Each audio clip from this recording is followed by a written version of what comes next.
Being that this dinner is sponsored by my wife and I, the Ilin Nishmas, our precious daughter Malky Olea Shulam, Avi and Gedalia asked me to speak a few words. Maybe something about Malky. I'm assuming just because of Pastazoi, as we are sponsoring this dinner. This is falling off.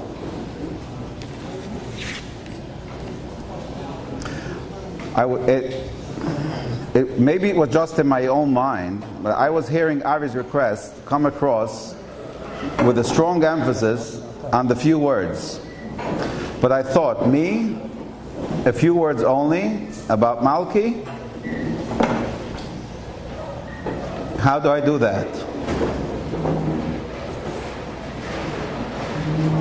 Nevertheless, after much internal debate and struggle, to speak or not to speak, that being the big question, I ultimately decided to honor Avi's request and just bring out one single point, an important message of some sort to us all from Malky, especially since this is the day of Malky's 4th Yurtzeit. My point, however, will come via somewhat of a twisted road, this after all being a twisted parenting gathering.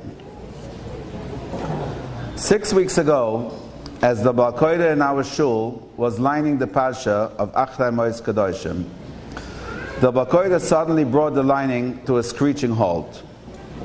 Curious as to the pause, and seeing the Balkoida bending down, looking closer into the Sefer Torah, quite a few people jumped up, including the Rav of the shul. They rushed over to the bima to also have a closer look and see what happened.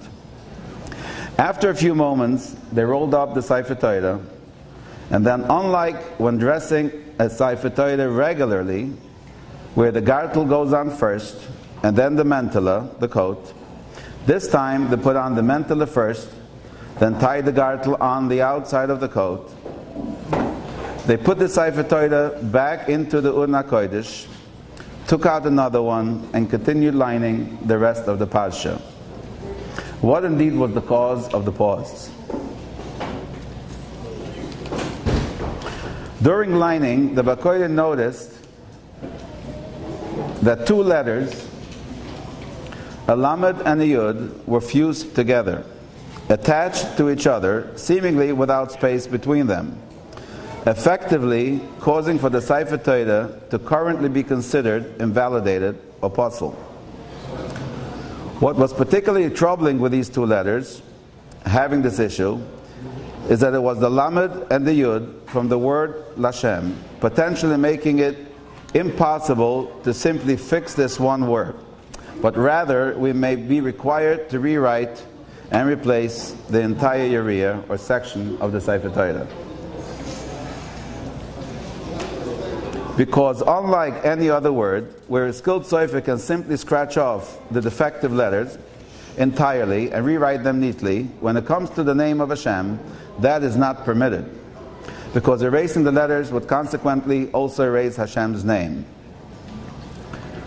And because the forming of letters in a Sefer Torah needs to be al yadai kesiva, done through writing, v'lo al yadai mechika, and not through erasing, even erasing just the lamed to disconnect it from the yud is not permitted, because it will essentially cause the leftover yud to be considered as it was formed al yadai mechika through erasing. This Sefer Torah was written, the Il Nishmas,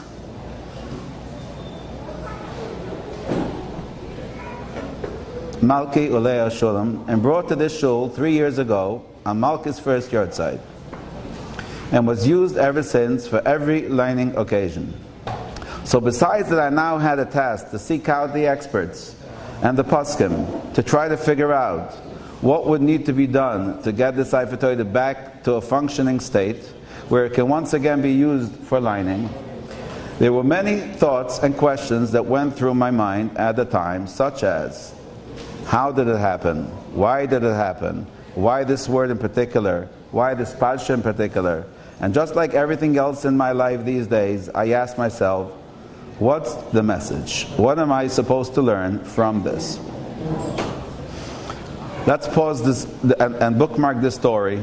We'll refer to it as Story A and rewind to 4 years earlier. During the week of Shiva, the Kula Rebbe Shlita told me that he plans to be commissioning the writing of a Sefer Torah, Leil Nishmas Malky Olei Shulam, right after Shiva, and for the Achnus Sefer Torah to be right around the first Yurtzeit. Amongst the few reasons he gave me for doing so was one he explained in the name of his Holy Father, the Spinker Rebbe, Reb Hershela Zechayna L'Rocha, that writing a Sefer Torah, Leil Nishmas, someone that passed away, without leaving future generations, making Berachas HaTorah on it, lining from it, is in the bechina of, or an aspect of, Sefsoisav Davavas Bekayved, just as learning Divrei Torah in a Sefer published from a Talmud Chacham who passed on. With the mental and emotional state I was in at the time, the only response to the Rebbe that came to mind was, whatever. I was not in a good place, nor was I for a long time thereafter. I was not interested, but figured if he wants to do it, whatever. And I tried to set the whole thought aside. However, the Rebbe followed through, and just 2 days after Shiva, he was at our house with a crew. They set up a Schulis Kesivus Oisius, the ceremony to celebrate the beginning of the writing, and the tedious journey of writing the Sefer Torah, with a goal for it to be completed within a year.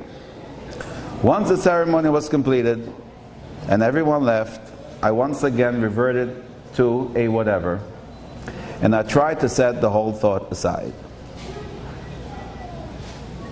However, setting my thoughts aside became the new challenge of the day, the night, the weeks, and months ahead.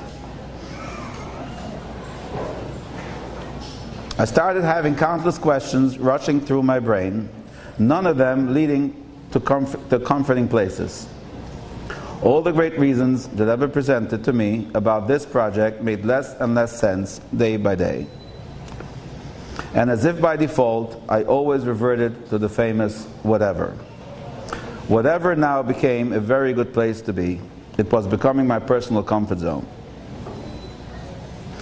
But as it turned out, I wasn't going to be let off the hook that easily in my newly found whatever comfort zone.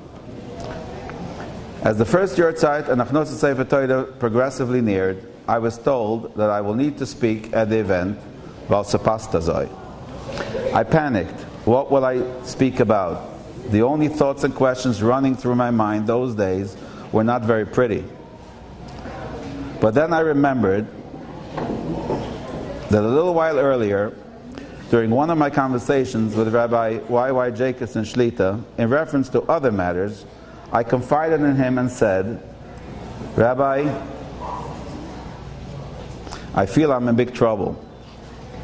It's one thing to have more questions than answers, but lately I feel that I don't have any answers at all. I think I need help. He responded, Rabbi Avreimie, I'm not worried about you. Keep asking and keep on digging. You will find the answers you need. So that became my new motto and mission. Over time, all these questions, and in the quest of searching for answers, are what formed my speech for that event, which concluded with me being able to ascertain the core purpose of why one would write a Sefer Torah, the Leil Nishmas, a dearly departed. Let's again pause and bookmark this story. We'll refer to it as Story B, and rewind to another 6 years earlier than that. The first time we met Avi, coming from the so-called normal world, we were bewildered by what he said. Some of it absolutely made no sense. I'm pretty sure many of you had the same reaction. And for those that are new, are in that place right now. But after delving into the topic, by reading and listening the materials Avi provided for a long time, even putting the rest of our lives on hold in order to do so, we began to understand the essence of what Avi is teaching people and what is required of us who are seeking his guidance. And that is, we are not just learning techniques, methodologies, and approaches, but rather we are to be learning to internalize ideas and literally change the way we think and feel. We learn that tipi is something you become, because you see things from the proper perspective, and it's not something you just do. Moreover, we learn that as much as the world, as one would hope for healthy outcomes, judged by our own earthly perspectives, that should never be part of the equation. And we learn that tipi is a true Torah approach in these situations, and regardless of the results, we need to internalize it. As Avreimie Klein once told a set of parents from a struggling child who were bitterly complaining that they have been doing their best in this very approach, which Avi is teaching, and they haven't seen results yet. He responded, "Outcomes should be of no concern to you. Your job is your job, and that's the only thing that matters. As long as you follow the right approach, even if you never see your desired outcomes, you have properly executed the mission Hashem wants from you. And know that if you do not follow the right approach, even if you ultimately see your desired results, you failed at the mission Hashem tasked you with." I heard this personally from the mother of this boy. We understand this concept well when it relates to a physically ill patient. We never think to provide aid and comfort to the patient solely according to their prognosis. Quite to the contrary. The worse the prognosis, the more we double our efforts of aid and comfort. Yes, of course we hope for positive outcomes. But that is not part of the equation. Rather, we do all that we do despite knowing that outcomes are not guaranteed at all, but only that we want for our loved ones to be as comfortable as possible while they are going through their terrible journey. Consequently, these feelings strongly resonate with the patient, greatly increasing their will to live, boosting their immune system, and strengthening the ability for their body to fight the ailment, improving the prognosis, and increasing chances for healing and survival. And that all happens through real internalization and authentic caring without preconditions as to the ultimate results.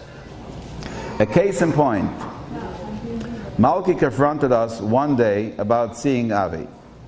Those were the days before Avi's TP YouTube channel. It was all supposed to be in secret in a cave. The understanding behind this was that if the children know that the parents see Avi, they will be seeing everything as inauthentic. Remarkably though, Malky approached us not about challenging us that we are fake, but to the contrary. She asked, "Why are you guys going to Avi when you are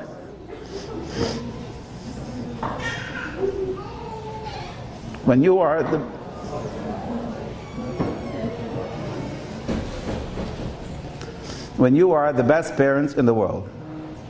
What ensued was a wonderful discussion in which we explained that group is not only for oneself, but just as, if not more important, about parents helping other parents, becoming better at understanding their children's struggles and help them through their difficult journeys.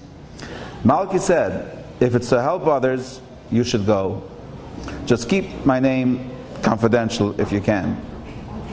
So by speaking today, especially if any of my words resonate, I'm following Malky's wishes, her will that I do that.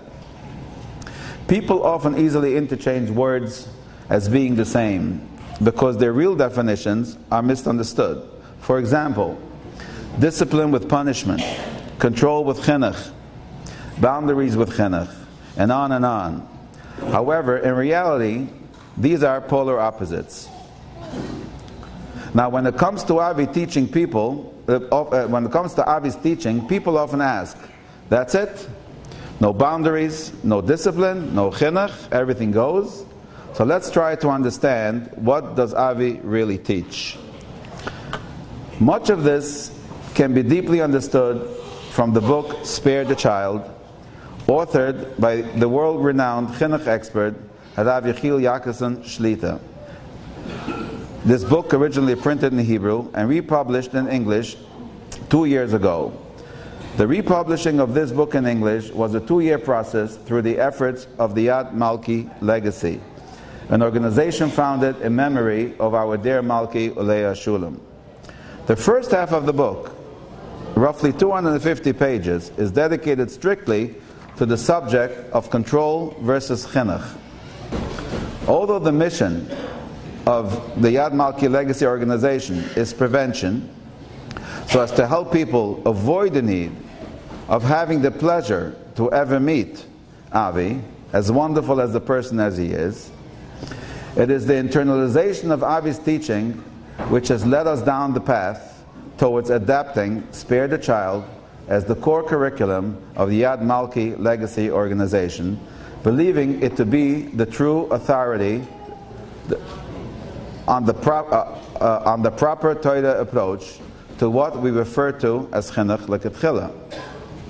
Although this book is not written as instructions how to deal with what Avi refers to as stage 4 situations, yet one will get a Torah-based, deep and true understanding of the underlying philosophy of Avi's teachings, especially on the subject of control and boundaries.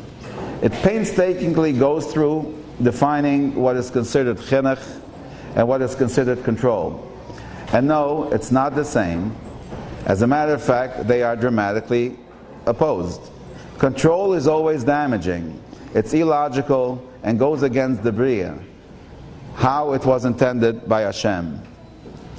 As I'll just run through an excerpt of the book as it explains. Man was created to be a boichet, to operate with free choice. The power of Bechira is the most important part of who we are, and it fundamentally defines the essence and purpose of man. Bechira means that we are free to decide what to want and what not to want. This ultimately morphs into the decision of what we seek in life and what we try to eliminate from our lives. While we might be able to control what a child does and does not do, no one, neither parent, teacher, or even a king, can control the child's inner bechira. We cannot control what he will want and what he will reject, because a person's bechira is the essence of who he is. Losing the power of choice is like losing one's identity as a human being and one's whole point of life. Therefore, we are created with a natural resistance to any form of force, including force that stems from a parent's love or from a teacher's sincere dedication. We were created not to do good, but to choose good. Doing good by force without having chosen to do so is a mechanical and meaningless act. This should make us realize that the distinction between chinuch and control touches on the essence of what man is. Since man is essentially defined as a chooser, not merely a doer, it should be obvious to any parent or mechanech that ultimately his job is not simply to get the child to do the right thing by force or the like. The function of chinuch is to train the child to want to do the right thing and to choose it. A parent or mechanech who disregards this basic point and works only with control is attempting to subdue the child's very identity as a human being. Man is created in such a way that this will simply not work. The idea that chinuch is about shaping the child's inner world rather than just controlling his external actions is obvious, but it may be so obvious that it gets forgotten, as is the case with many of our most basic truths. The bitter mistake of ignoring the child's inner world and focusing only on his external actions creates a reality in which parents and teachers invest major effort which only causes harm. As harsh as this may sound, we cannot afford to sugarcoat this truth or play it down. Control without chinuch equals investing effort to distance the child from ahavas Hashem and avodas Hashem and the way of life we wish to instill in them.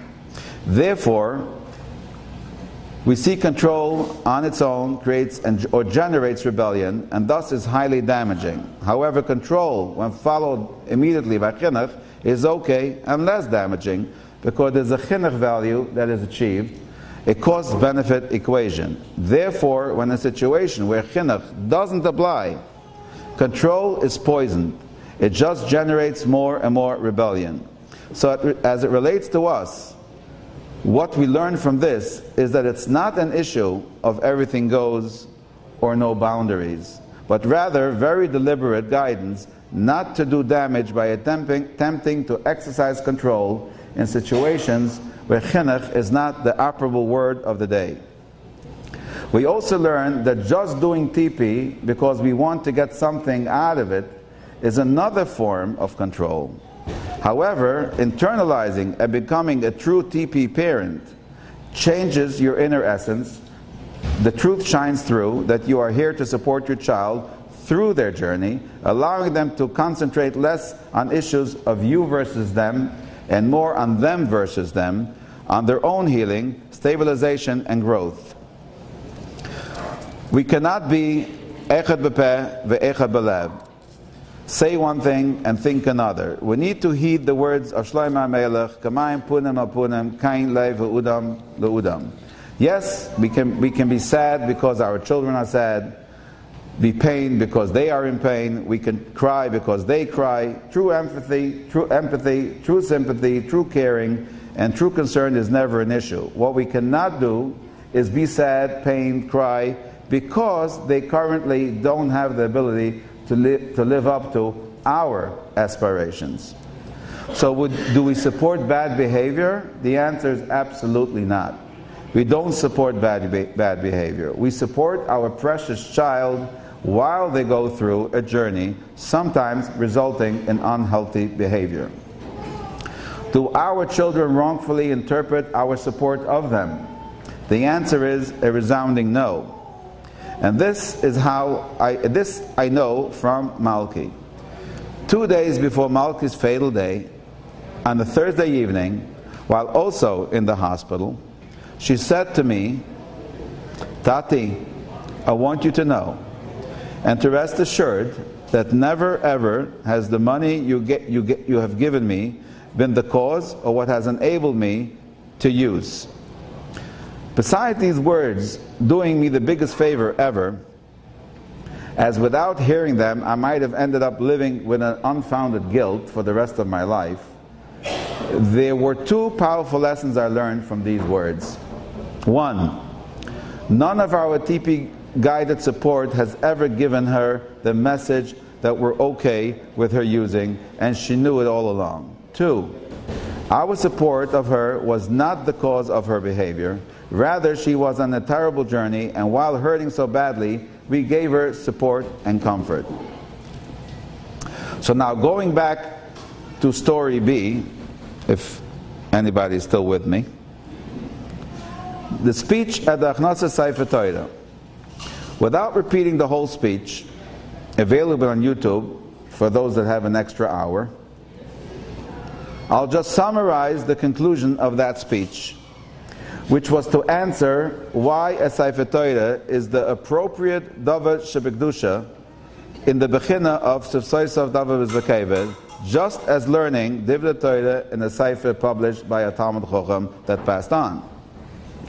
Because as is stated multiple times in Shas, Kol Talmud Chacham Sha'armenim Davar Shmiya Mepiv B'Olam Hazeh Sefsoisav Davar B'Zakeved. Why? Because it inspires us. We learn from it. We change and become better people. All because of the message we get from the Duvar Shmiyu Mepiv. Need translation? So to hear the lessons to be learned from and through this Sefer Torah, written Le'il Nishmas Malky, is in essence Malky's Shmiyu Mepiyu, and consequently her Sifsaseyo Dovavos Bekevid. Which brings us back to story A. 6 weeks ago, in the middle of learning Parshas Avreimie, through Malky's Shmiyo Mepiyo, because of her Sefer Torah becoming temporarily non-functional, in this room we call it dysfunctional, and the lessons revealed through this incident, This is what we learned. And why the coincidence of this all happening, this particular Pasha? Because this is the Pasha of B'Krovei Akudesh. Through my close ones, I will be sanctified. My message will be heard.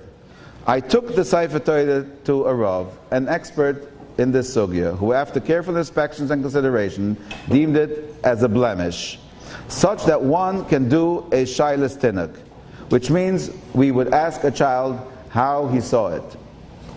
He then added, it should be a sofer asking the child, because they know how to ask.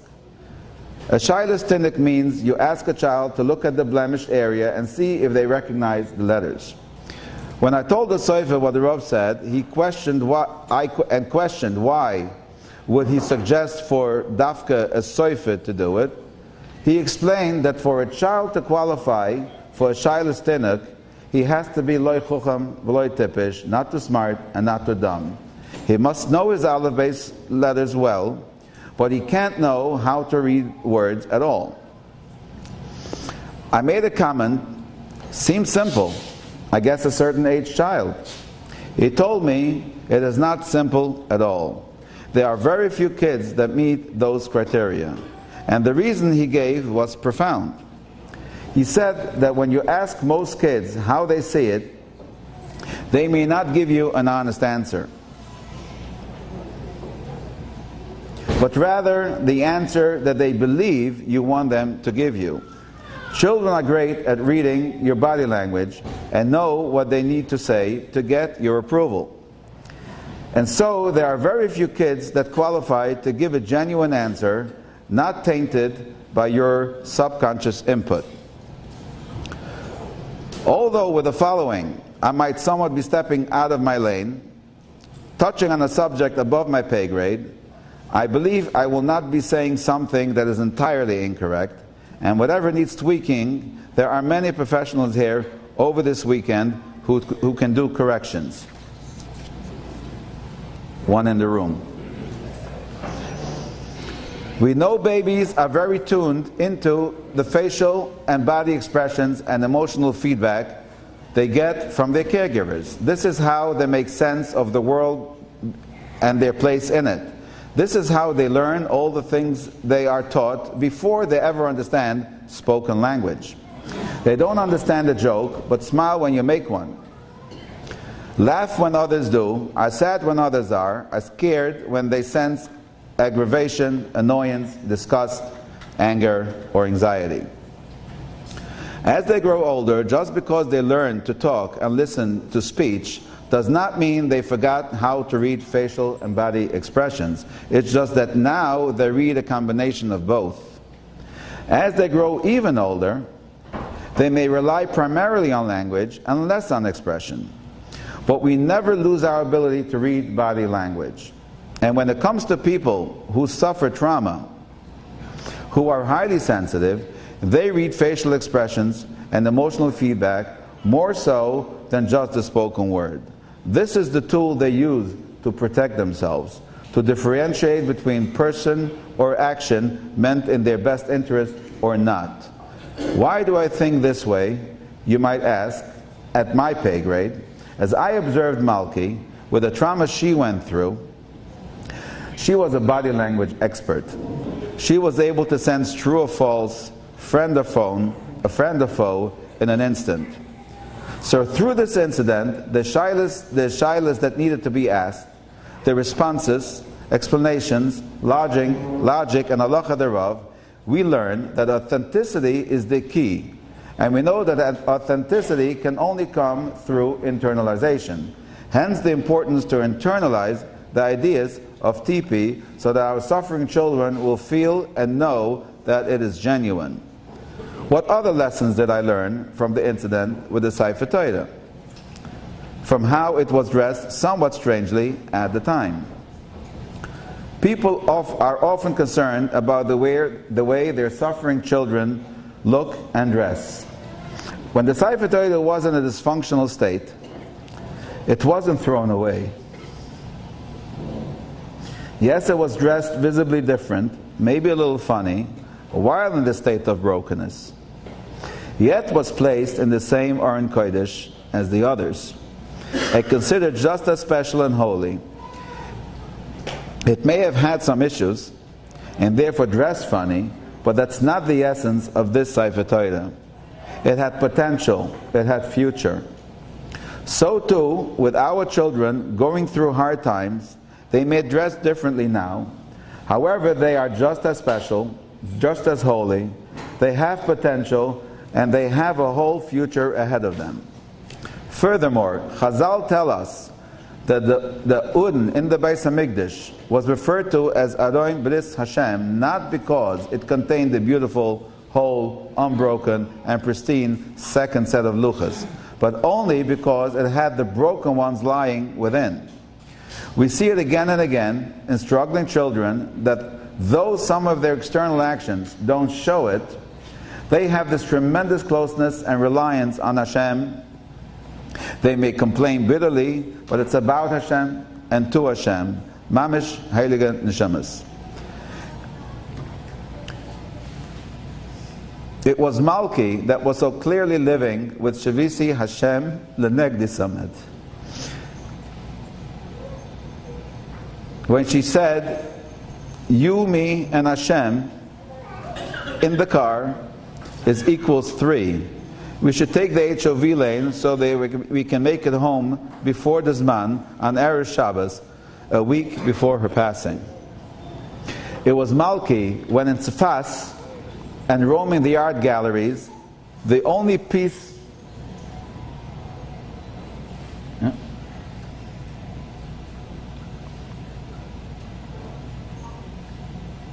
that's the one.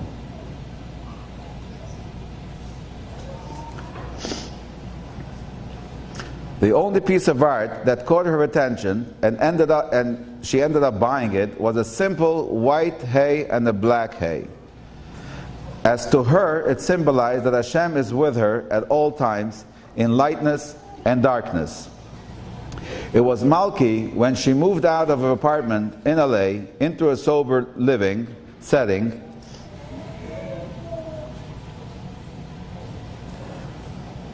She didn't just shelve her mezuzah, but kept it in her purse at all times, as she truly believed it's her shmita. This mezuzah was a gift to her from the Kula Rebbe Shlita for her apartment in LA, and today still beautifully adorns our front door. It was Malky who bought herself and proudly wore a ring with the inscription of Shema Yisrael at all times. It was Malky who resorted to cooking her own kosher meals with Mesiras Nefesh and a rehab that didn't provide the proper support for the level of spirituality and observance she was at. In that same rehab, it was Malky, again, that fasted through Yom Kippur, notwithstanding being dragged to the beach, while her begging and pleading to be allowed to stay behind so she can daven and rest was being ignored. It was Malky who lit candles every Shabbos in that rehab until they stopped providing candles. It was Malky who before TP, when in deep pain, said, I davened and davened, but there is nobody listening. Is there anybody really there? And after TP, lived with the Chazal of Kashem Shemavarchem ala Toiv, Kach Mavarchem ala Do.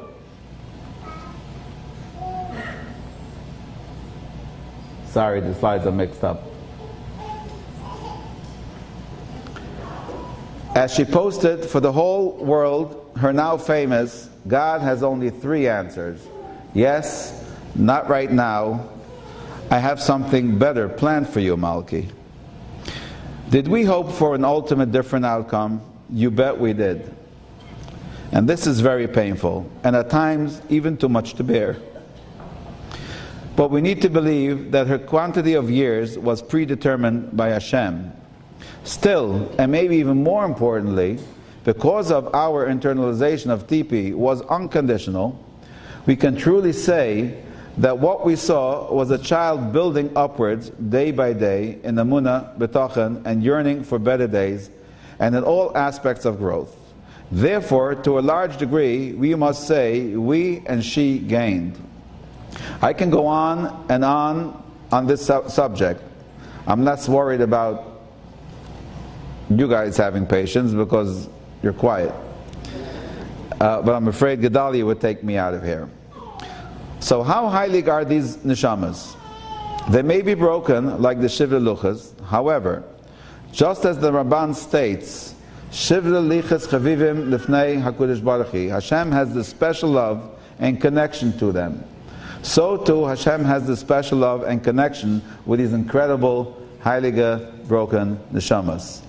This brings us to Malky's legacy continuing. Malky always wanted to make something better for someone else. As Rabbi Grossberg, her principal, once said, Malky was the one that came into his office more than any other student in the school, often multiple times a day.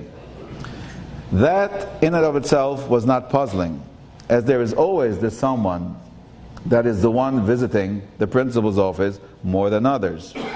What he found astonishing was that she was never in his office for herself, but always trying to make something better for someone else, always trying to explain and negotiate how to better do things to benefit the other girls.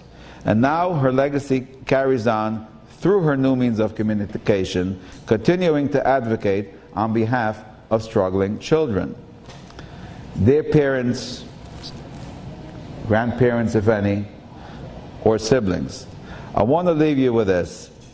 It's quite normal that everyone is on a different level of internalization. As much as what we discussed today, your anxieties, your hopes, even your moodiness will kick in from time to time. And as unhelpful as any of it might be, it's still very understandable. So if you are not there yet 100%, by the mere fact that you are here at this event, you are part of this group of tzaddikim and tzadkunias, seeking and receiving training and guidance from a person like Avi and everybody else that is speaking this Shabbaton, with extraordinary moral clarity. You're already doing a lot. You're already sending good vibes to your children. You're already expressing yourself with more appropriate body language. You're already doing what Hashem wants from you, halacha lamasa. May the Rebbeinu Shel Olam, the Chaynan Aduas, provide you all with an abundance of bina, chachma, das, and clarity, so that you may be laser focused on what your child needs the most right now. And may nothing come in the way of your incredible heilige mission. And may we be zoiche to see an abundance of Yiddish nachas from all of our offspring. And may we be zoiche to see the coming of Mashiach and Techiyas Hamaisim speedily in our days.